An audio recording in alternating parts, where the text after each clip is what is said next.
الو احمد، تعال المكتب حالا. ايه بسرعة.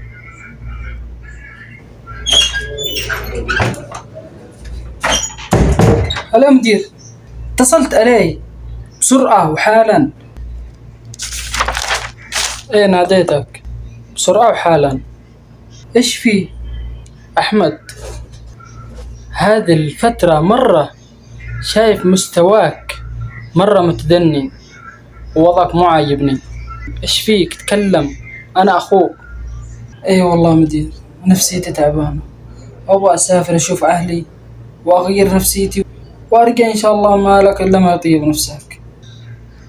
طيب تتكلم، تبغى اجازة بعطيك اجازة، تروح تغير جوك ونفسيتك وترجع ونفسيتك طيبة. الله يعطيك العافية.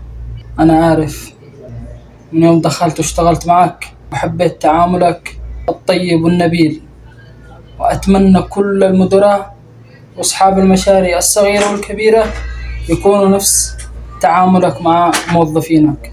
انت تعاملك مع موظفينك مش تعامل موظفين، تعامل اخوان. تعامل الاخ الكبير اخ كبير، والتعامل الصغير اخ الصغير. الله يعطيك العافية. شوف يا احمد، انا من يوم فتحت مشروعي وانا اقول اي موظف يشتغل معي يشتغل ونفسيته راضية.